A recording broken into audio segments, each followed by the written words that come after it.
Thank you for joining us for this special Cert 4 session this afternoon.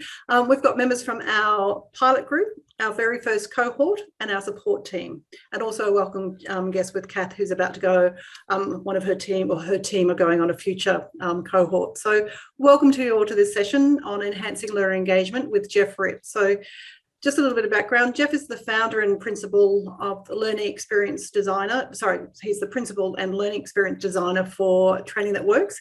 And he's also ILP's Learning Industry Advisor, given his wealth of knowledge. So I've actually had the pleasure of working with Jeff over several programs and projects for the last 10 years. And I'm always very impressed with his amount of knowledge, particularly in learning development. So we wanted to keep this afternoon fairly informal, so we're sort of doing the style where I'm going to ask Jeff questions, but we'd like to invite you, if you've got any questions, just please jump in.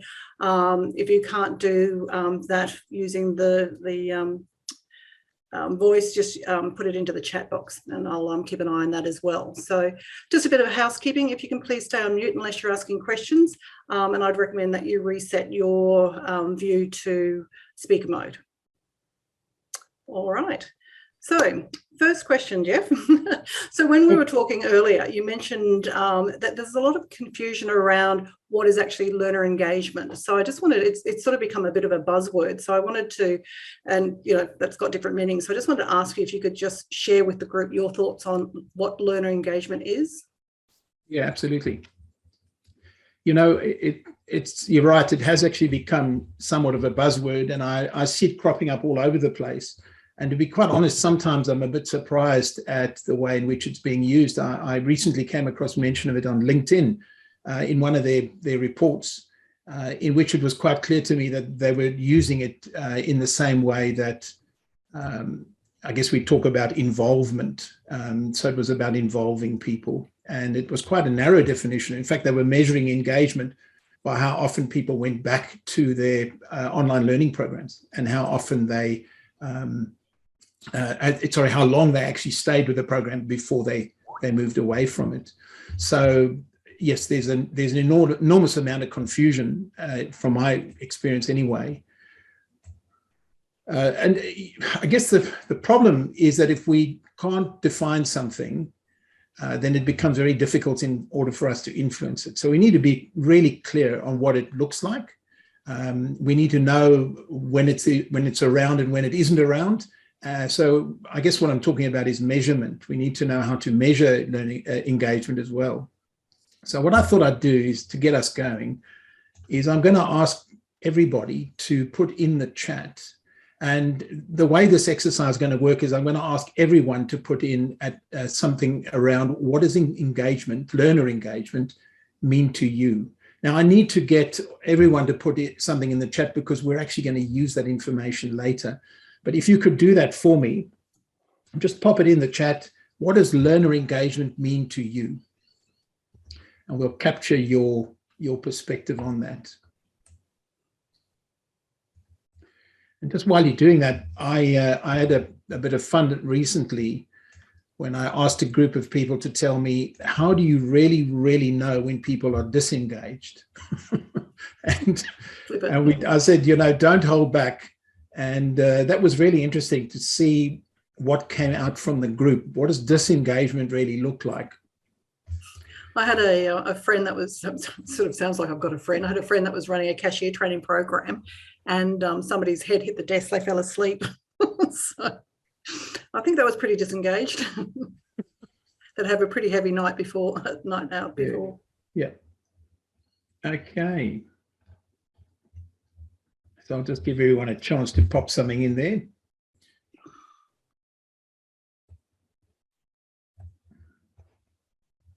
I know a couple of people have got problems of sound, and we'll keep an eye on that. Yeah, the story I was telling you, Kerry, is it became a bit of a competition to see who could outdo each other in terms of evidence of learner disengagement. And the one that really got me chuckling was, you know that learners are really, really disengaged when they ask you to do role plays. The shame is it's probably get more response with signs of disengagement than learning engagement, I guess. Yeah.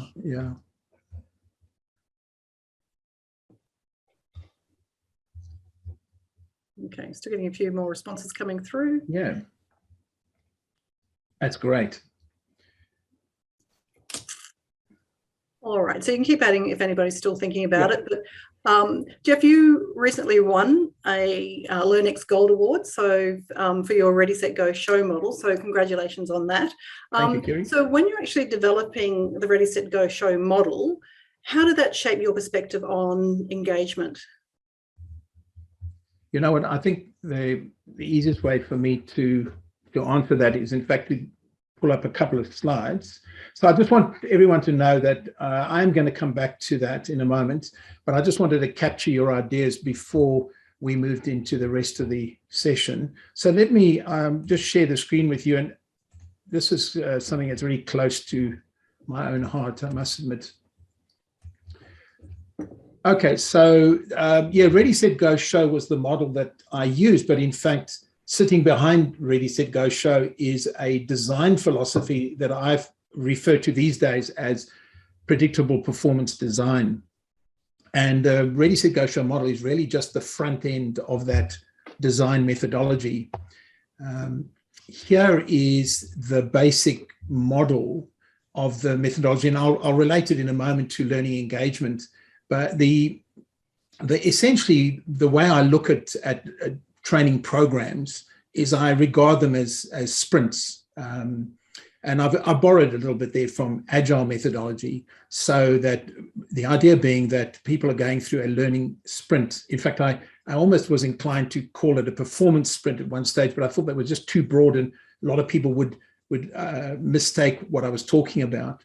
Whether you call it, as I've mentioned there on the slide, whether you call it a pathway or a journey or a campaign or a program, in fact, it would consist of all 4 stages of what I call Ready, Set, Go, Show. So just very quickly in summary, the ready phase is a priming phase, which is really all about getting the learner primed for what's going to take place in the set phase. Now, what makes the ready phase fairly distinctive is that it's not a pre-work phase.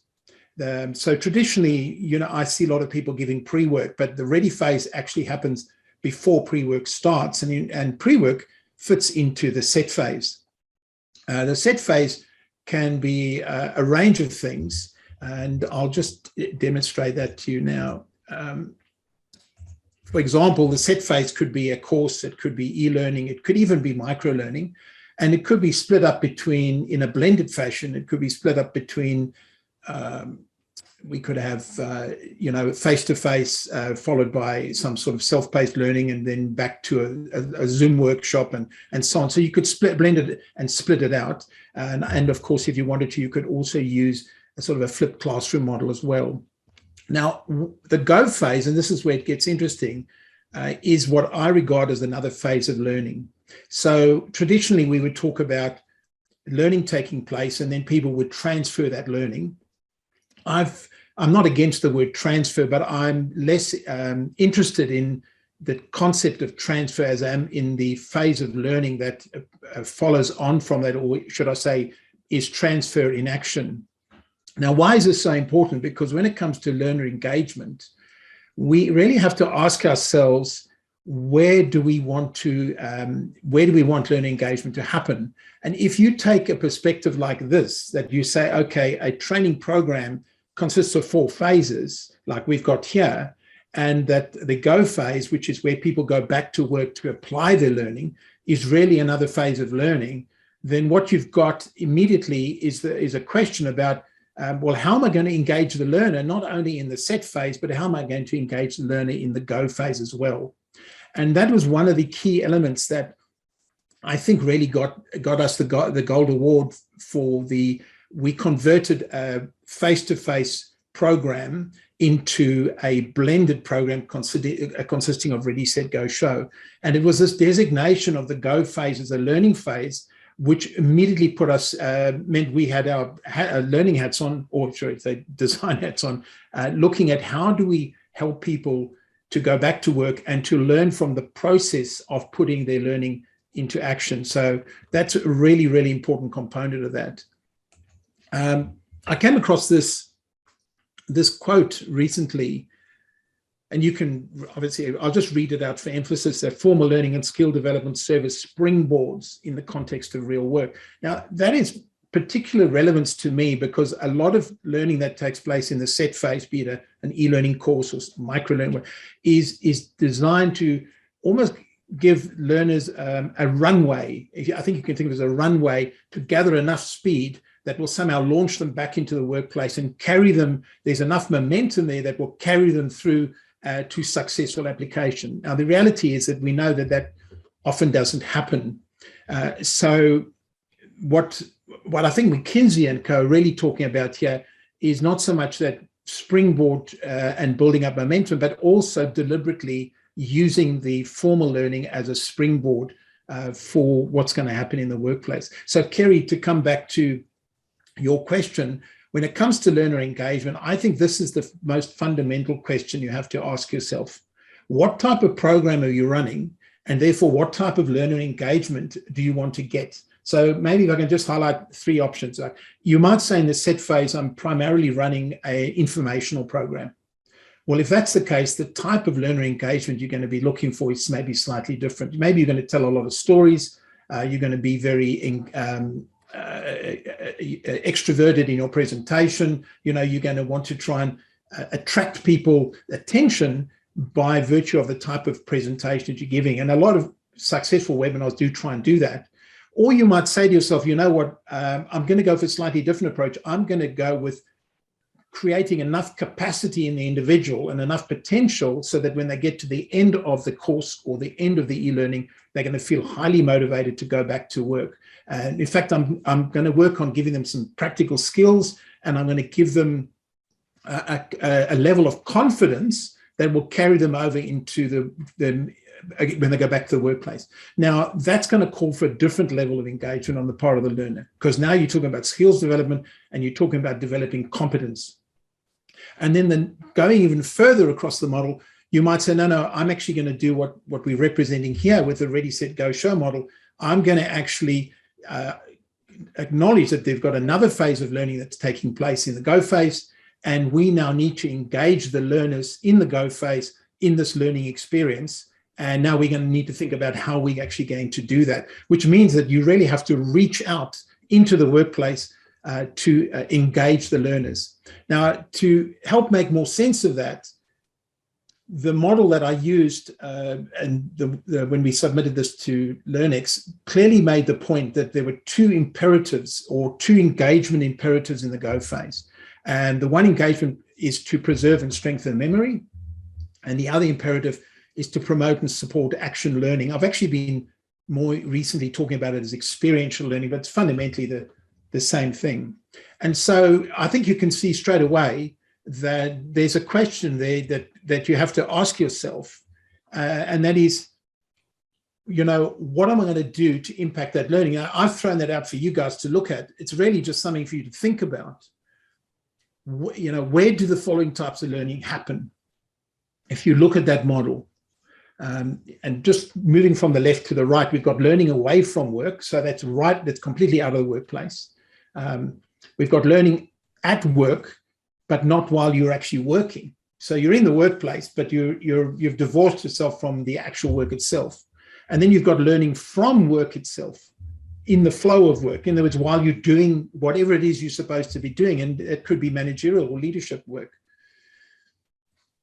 Now, all of those require learner engagement. And so, yeah, it's an interesting question. And that is I was putting up my chat and just see if there's any. Kerry, would you let me know if anybody's got any questions that are popping up as we go through this? Not so much, so far, Jeff, but I thought once you go through the model, there might be a few questions that people have in regards to that. But yeah. So from my point of view, just looking at the model, the learning away from work it takes place primarily in the set phase. Learning at work, while you're not while you're actually working, is very much around preserving and strengthening memory, and learning from the work, which is where you're actually implementing what you've learned, and you're learning from the process of that implementation in order to become more competent and proficient. So I hope that goes some way, Kerry, to answering that question about how engagement fits in with the model that we presented to LearnX. I love how it's sort of, you go through the whole way, from before, during the program, after the program, and then reflecting on when they have to sort of show what they've learned. So I think it's a brilliant model. Has anyone got any questions in regards to that for Jeff? I must confess, the Ready, Set, Go show was really just me trying to be cute. My overall aim with this sort of model was to try and do two things. One was to simplify training design and make it easier to design. I'm all for trying to design faster and quicker and with less effort if I can. And the other part of it, the flip side of that was, well, how do we design more effectively? It's one thing being faster, but how do we design more effectively in order to get more consistent results? So, so that is, I'll just stop my sharing for a moment and we'll go back. All right. So does anybody have any questions in regards to the model?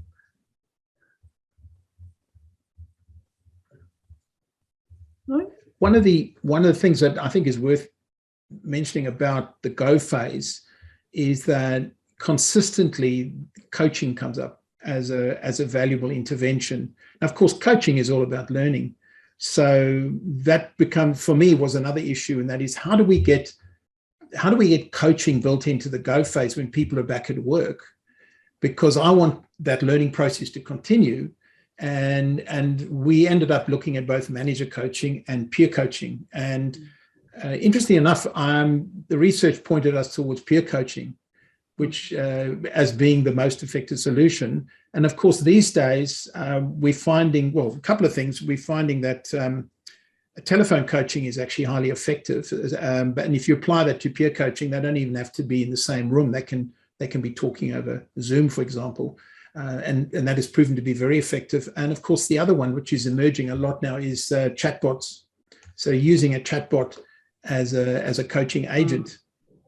And all of these things, I think that modern designers can now look to build into their programs. I was recently attending a program myself, and the fellow that runs the program was making the point that we really have to decide what sort of business we're in. Are we in the information business or are we in the transformation business? And that really stuck with me. Which is interesting. We did a masterclass a little while ago with Emma Weber, who has introduced the chatbots for her coaching. And Bill and I were really quite surprised that the level of engagement that she's been able to get. I thought, but she just said no, that people feel more comfortable, and it's really quite realistic. And it was really quite surprising. Well, when I look at how much I chat to my dog or dogs, and as long as they don't answer. They do sometimes. But I think we found that sometimes people are very happy to voice things in that environment that they would be less comfortable to say to another person. Yeah. And I think, Jeff, I've learned a lot with you. And when you first introduced me to that model, it's sort of, really emphasized, and what we're doing all through the Cert 4 is that learning is sort of, it's a process. Whereas before, people used to look at it as a one-off event. People are coming to my program, I'll deliver, they'll go back to their workplace and they'll apply all of the knowledge and skills. Whereas, our role as a facilitator and a designer is to think of that whole complete journey that the learner will go through and how can we engage them all the way through. And particularly that key thing that often gets missed is that ready phase where we're priming the learners, which is one of the key things that will impact the outcome of your learning. Well, one of the key predictors of transfer, now I'm still using the word transfer, but predictors of whether people actually use their learning in the workplace is what they call intention to transfer. And intention to transfer has been proven to be significantly correlated with the ready phase. In other words, how they feel before they come to the training, before they start the training, is correlated with how they feel when they emerge from the training. So, and I know there's probably a lot of people that have had participants turn up and surprisingly have no idea why they're there. So by priming them, you're sort of helping them a lot better. Yeah. All right. So, Jeff, in one of the conversations that we've had, you've mentioned that there are different types of engagement. So, can you give us some idea about what you mean by types of engagement? Yeah, a lot of this comes out of the educational sector, and I see a lot of literature being written about different types of engagement. Now, when I say types of engagement, I'm talking about, it depends on whose work you're reading, but essentially the first three key ones are affective or emotional engagement. The second one is behavioral engagement, and the third one is cognitive engagement. Now, you get a few more. You get collaborative engagement and social engagement coming up, and motivational engagement often gets mentioned. Now, I must admit, when I hear these, I often chuckle to myself, because if we just took the word engagement off, we'd probably be much better off for it. Instead of talking about, we could just be talking about emotions, behaviors, cognition, rather than dressing it all up and making it look a lot more fancy than it is. But nonetheless, it does, I suppose it does help people to get more aware of the needs to get the learner engaged. So we've got all these different categories. And I really just wanted to focus on three of them for this, because affective or emotional engagement, behavioral engagement, and cognitive engagement are from my psychology days, or what we used to call the ABCs of psychology. So you had affect, behavior, and cognition, the three major areas within psychology. And of course, running through them, affective emotional engagement is really all about the learner's attitudes, happiness, boredom, interests, their mood, all that sort of stuff. Behavioral engagement is one of the more interesting ones, in that we look at behavioral engagement in different, what we call grain sizes. So coarse grain is really further out. Refers to things like attendance, or did they do the pre-work, or did they complete the projects that they were supposed to do, or how did they do the whole program, or did they drop out and before they completed the program. If you get finer grain, you're coming into what you might call class size. And now you're starting to look at things like, what was the person's conduct during that session? Did they participate? Did they ask questions? Hint, guys. Did they follow participation guidelines that had been laid down that maybe you'd agreed with the group? And then even finer grain is when you move down to the level of the individual learning, and you're starting to talk about things like attention, concentration, effort, and so on. Now, all of these different grain sizes, as we call them, they all can have different measurements associated with them. The problem we have with behavioral engagement is it's not actually a really good indicator of learning. That's the problem. So you can have people behaviorally engaged, doing lots of clicking, for example. You can see them writing a lot of things, highlighting a lot of stuff. There's all sorts of behavioral things they can be doing that are not necessarily indicative that the learning is going to take place, let alone that they're actually going to go and apply that learning. And then the last one, which is the one that I'm the most interested in a way, is the cognitive engagement.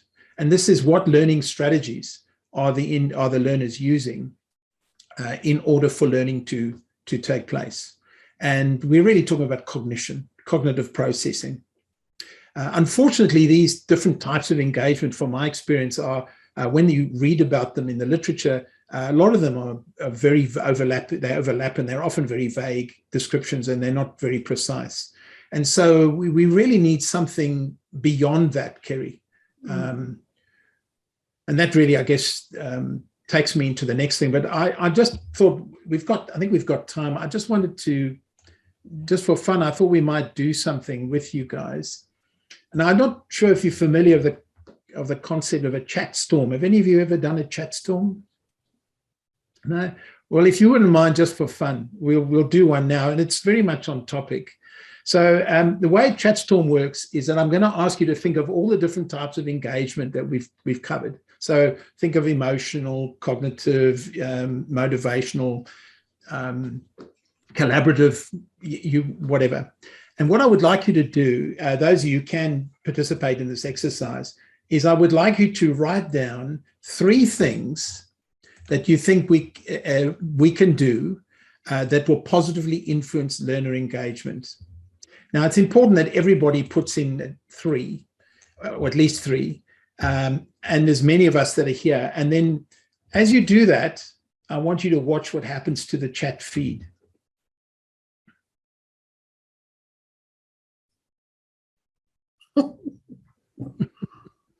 They call this a chat storm. Now it works, obviously, the more people you've got, the more interesting it is, but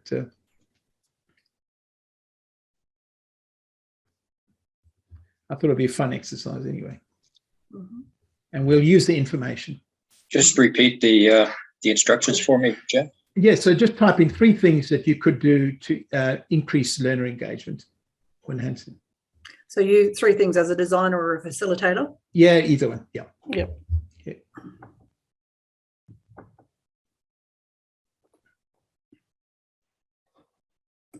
There we go.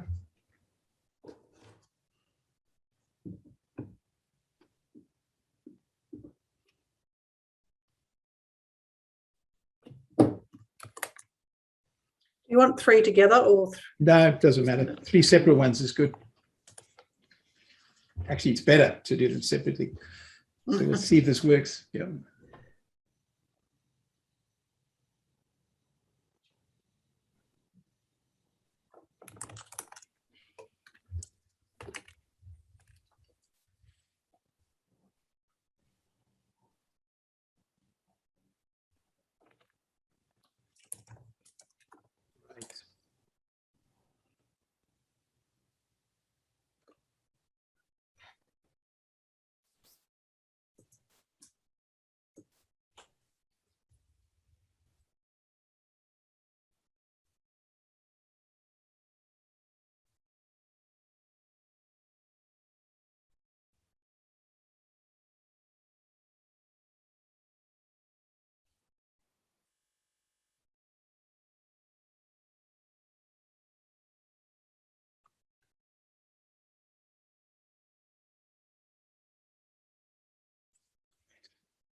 All right, so I'm actually being a bit cheeky with my chat storm. So the whole idea of the chat storm is actually just to give people a reason to get involved in the chat and to start thinking about some ideas.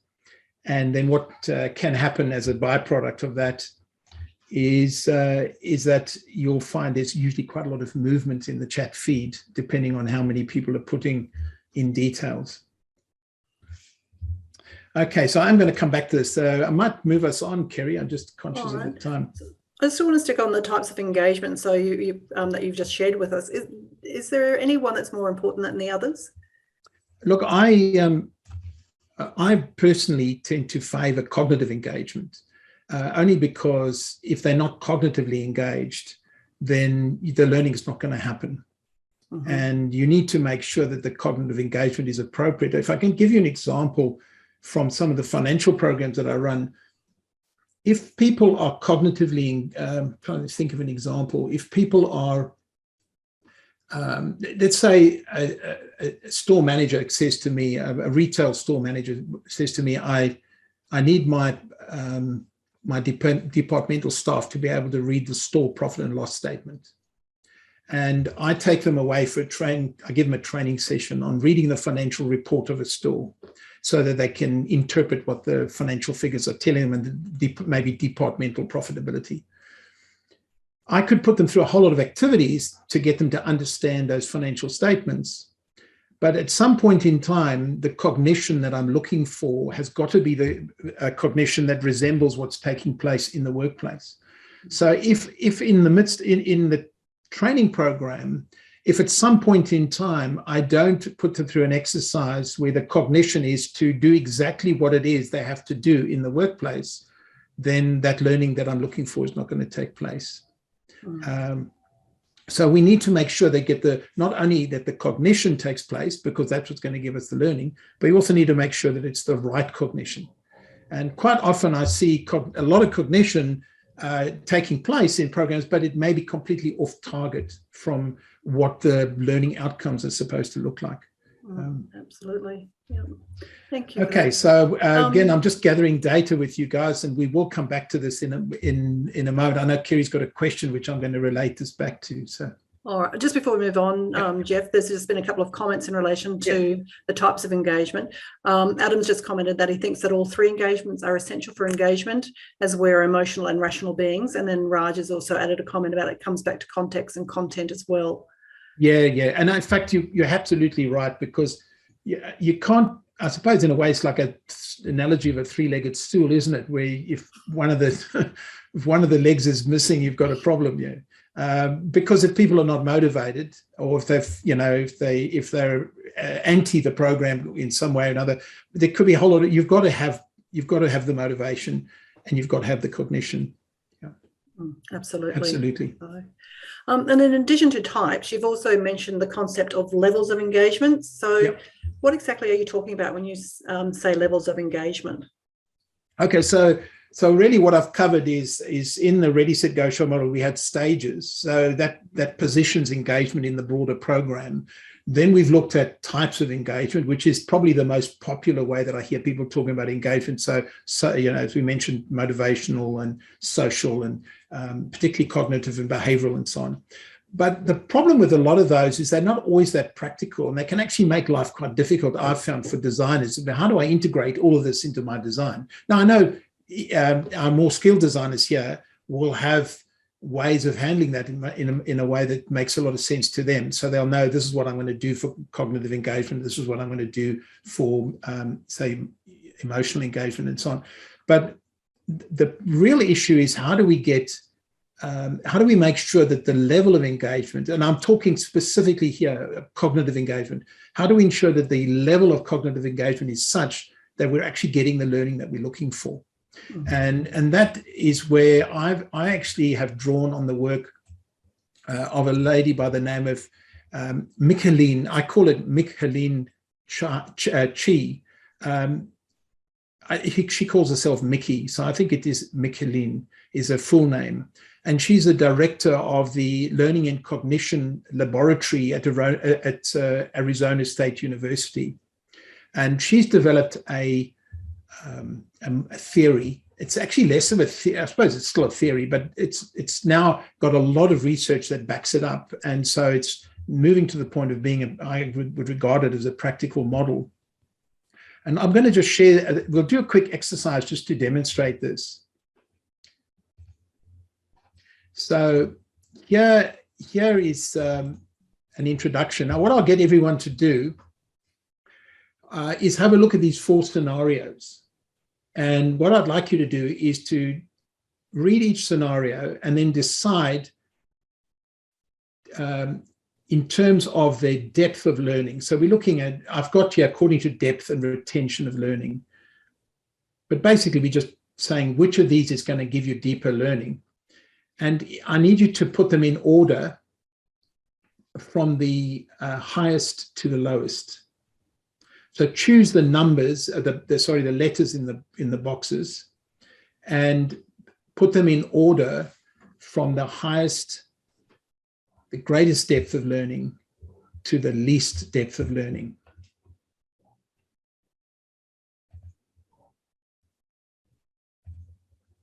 And I'll get you to pop that in the chat.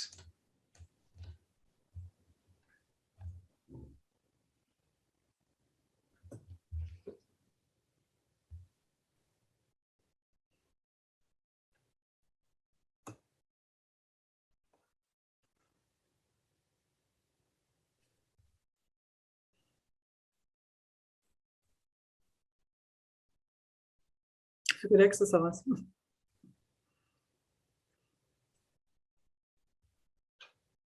Okay.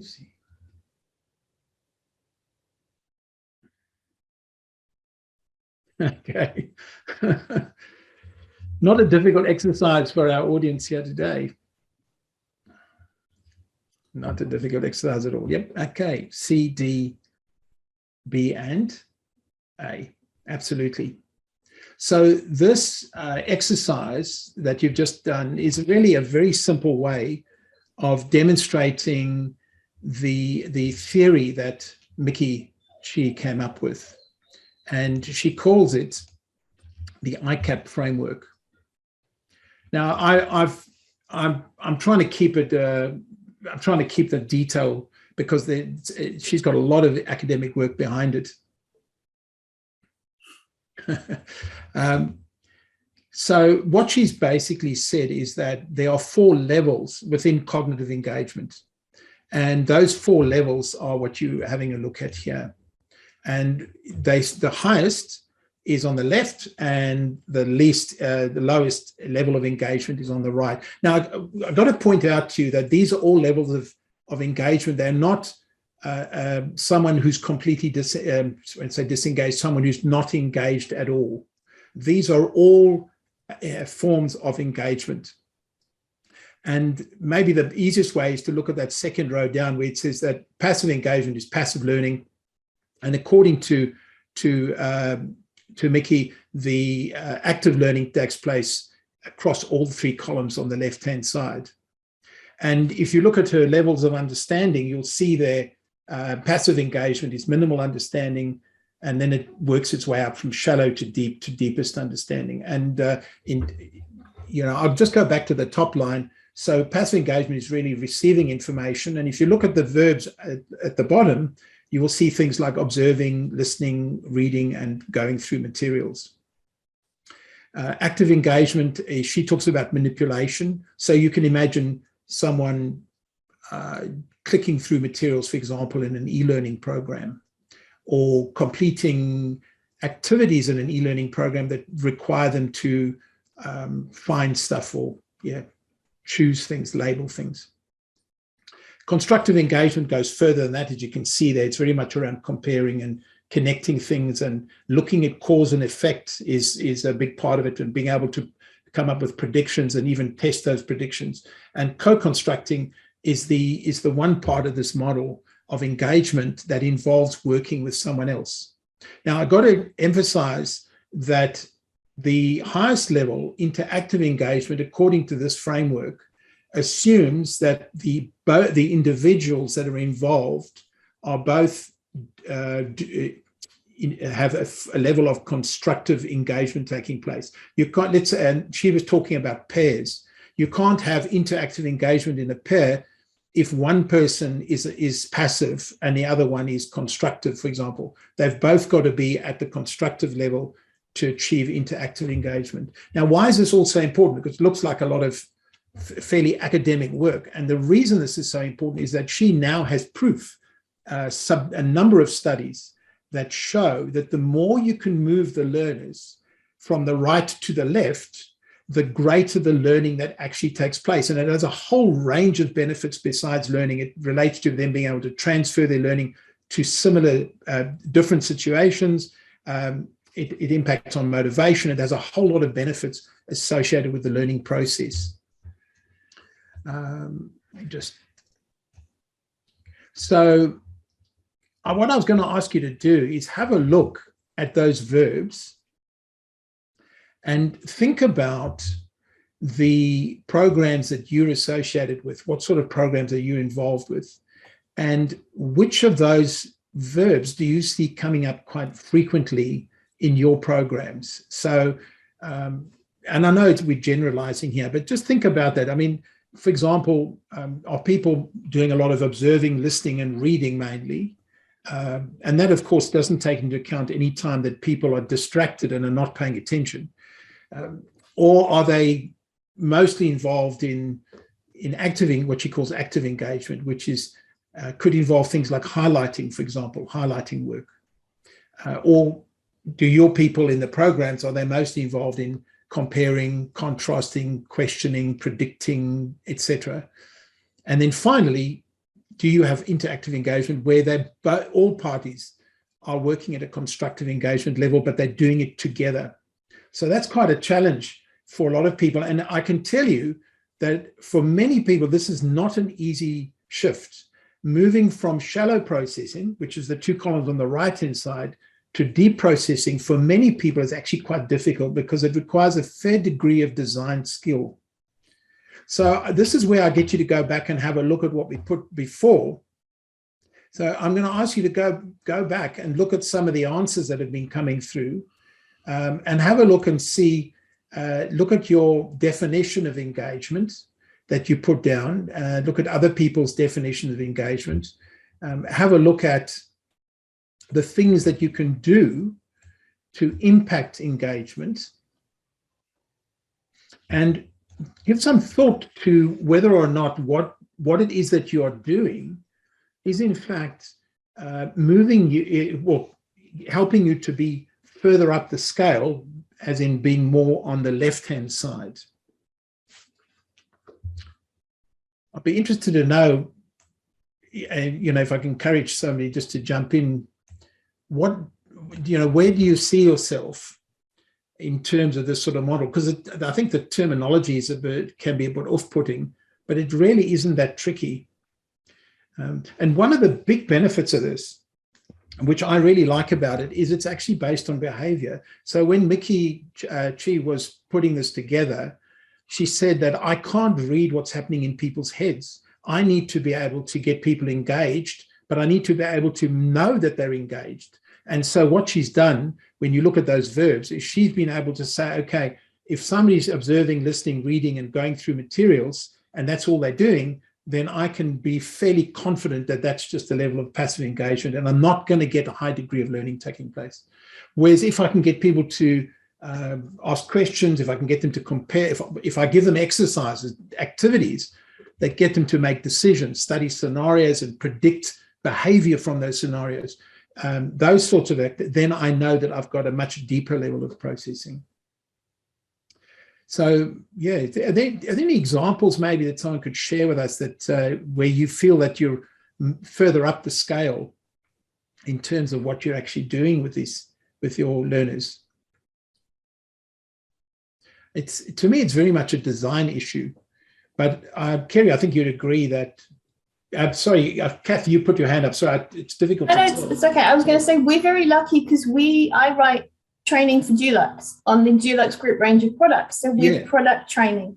So in the last 2 years, we've taken our training from being PowerPoint-based theory and then hands-on. We now have everybody standing around a bench. Yeah. It's a discussion, and you're using the product and you're handling the product, and then you're working in your groups or your pairs, and you go away and you work in your room set or you work on your window frame and you work together. So it's easier for us because the nature of our training, I think. Yeah. And we're generally training people that work in Bunnings stores or Mitre 10 stores or our own trade centres. Yep. So it's very specific, but it's easier for us to do that because of the nature of what we're training. Yes, yes. And you would see yourself obviously further up the scale in terms of this model. Yeah, we're as I say, I think we're lucky. We've got a head start because of what we're doing. Really we know that you have to use the products to get people to be advocates for them. So to be able to then explain to their own customers. So it makes it easier for us. It's more obvious for us, if you like. Yeah. Thanks very much, Kath. Sam, you're showing up next. I'm not sure if I beat Nancy to the punch, but okay. I can advocate for Kath's training. I've actually been to them, so that's always fun. Okay. But I guess, I work in a purely digital learning landscape, and we don't have the access to face-to-face learning because we provide it into other organisations, but we still do a lot of design work to drag people away from, I guess, that sort of more passive click through it as quickly as you can. And we have to use a lot of storytelling, we find really works to slow people down and get people to respond to realistic scenarios with how they would respond and what they would do next, and then sort of showing them, we're not giving them the whole story. We're not giving them a story that is very specific to a small subset of people, but what we do is allow people to input their own views and, I guess, choose your own journey or choose your own path, and that gives people a lot of, I guess, that sense that they are part of co-constructing their learning experience. But it's purely digital and it's all crafted. There's no live person there monitoring or managing that SCORM file. Yeah. But it sounds to me through your design, you're helping them to be more actively engaged. Yeah, people can click through things really quickly if you let them, and you can do mean things like lock it down. But what you really want is to give people the option to put in their own, or to choose their own journey. And that is the co-constructing in a digital learning environment.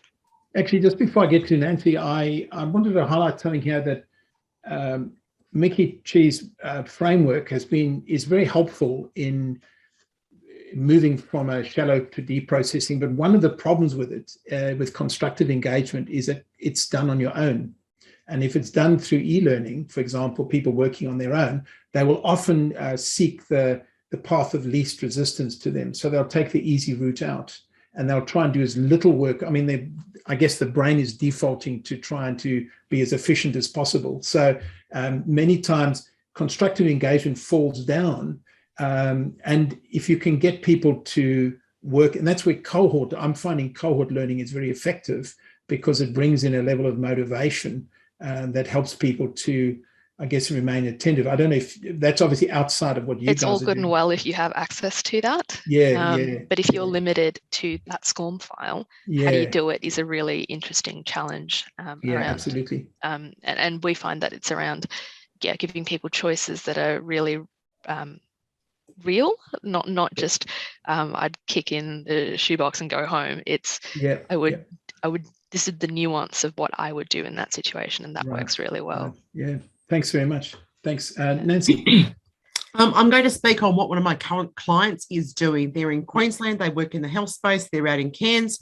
And they've integrated a leadership management program, and it's actually very much in the constructive and interactive levels of engagement, because outside of that hybrid approach to attending, they've also got online support. They've also got a deep mentoring program, and those mentoring coaching contracts are very much all about agree upon, work together, answer with partner, debate, discuss, exchange, participate, explain and generate, and then justify with your work partner where you're going, because they then also get buddied up.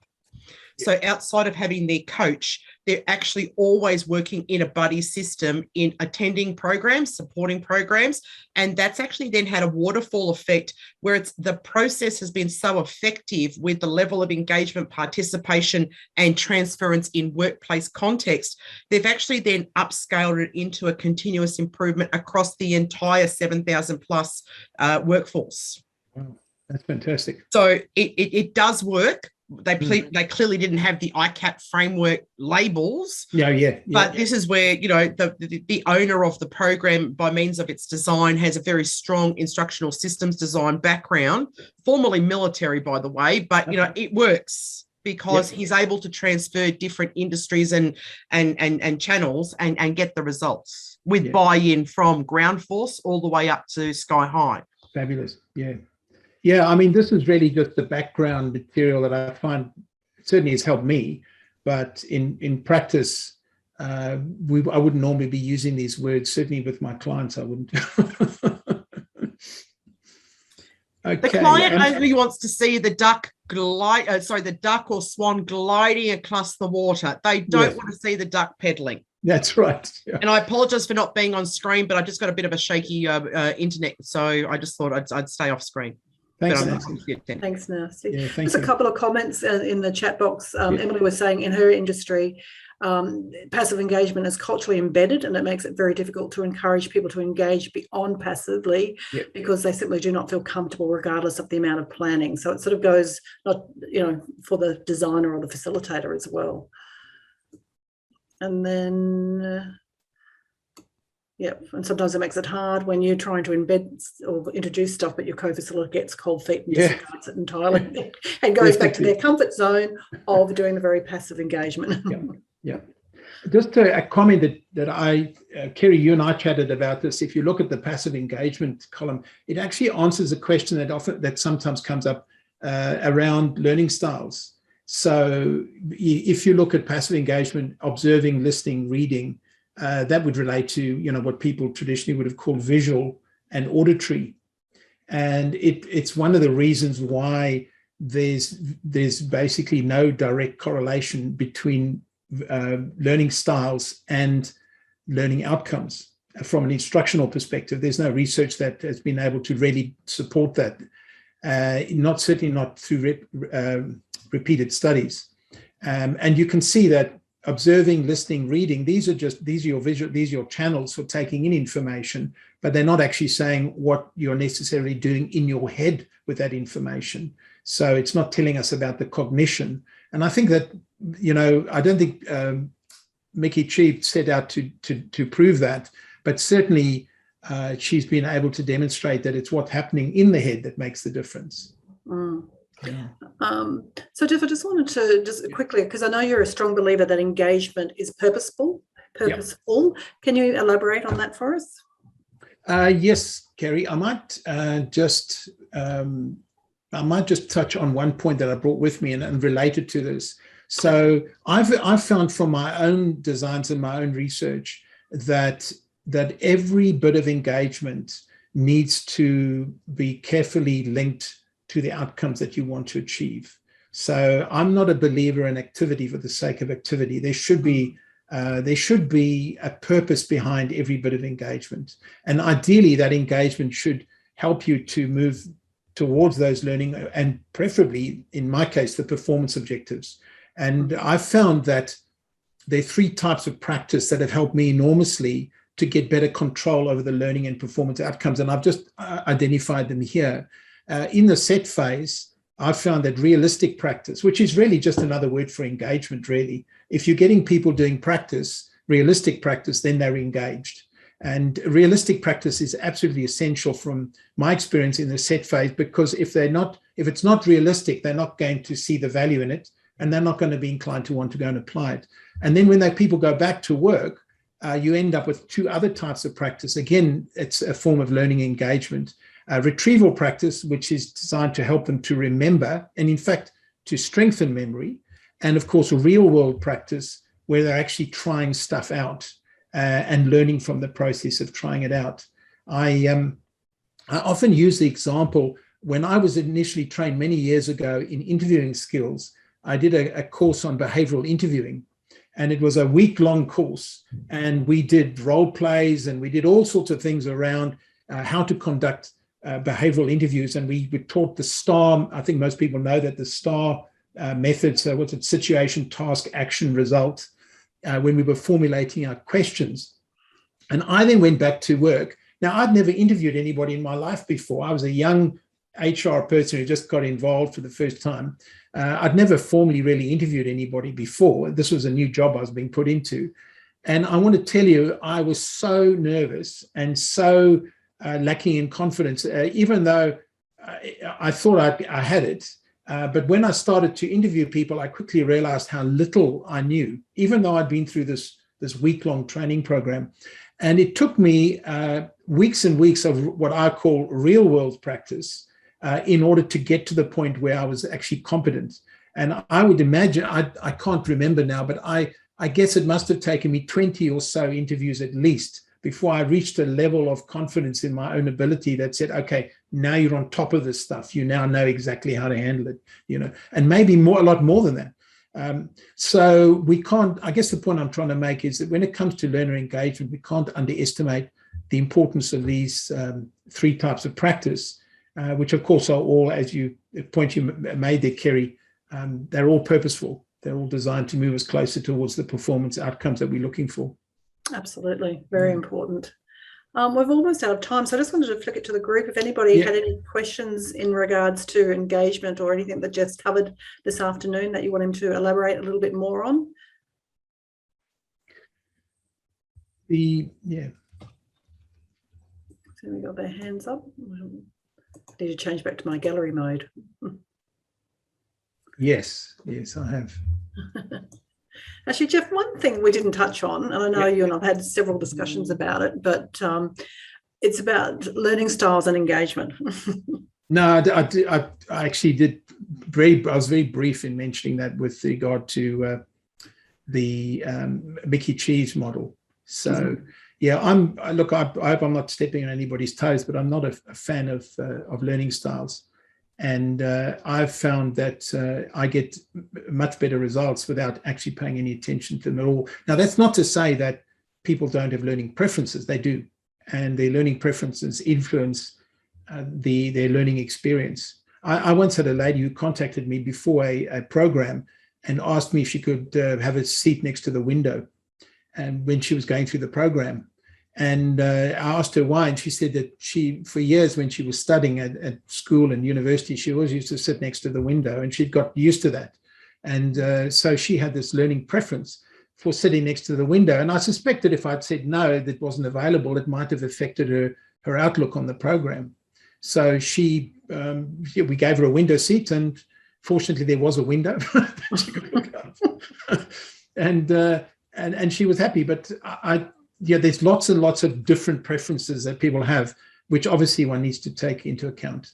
Exactly. But we don't design specifically for that. Yeah. Totally agree. Thank you. Yeah. All righty. Yeah. So I hope that's been helpful. It's given you a little bit of background. That was really what I was trying to accomplish here, was to give you a little bit of background around learner engagement and what's sitting behind all these designs, and maybe to prompt you to think a little bit more deeply about the stuff that you're doing as well. If anybody wants some references to, particularly to Mickey Chee's work, I'd be happy to refer you. As far as I know, there's some information that's available online. She's not all of her publications are available, but quite a few of them are. And they makes for interesting reading if you're into that. Absolutely. I like to incorporate that ICAP model into the Cert 4. That's sort of really important as well. So yeah. If no one's got any more questions, yeah, last chance. All right. I'm going to wrap up and say thanks very much. Can I get everybody to give a thumbs up if you've got a lot out of Jeff's session today? Thank you very much. People clapping. I'm sorry, I'm not on screen. I can mentally picture you doing that, Nancy, but lots of I stuck my thumb up. Yep, found it.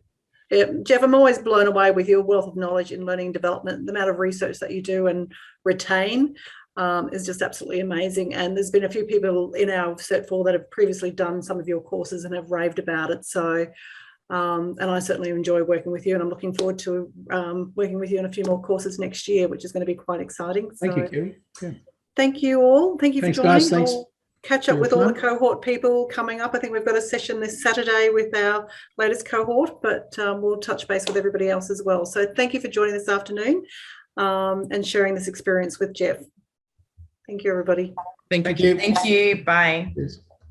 Bye, everyone.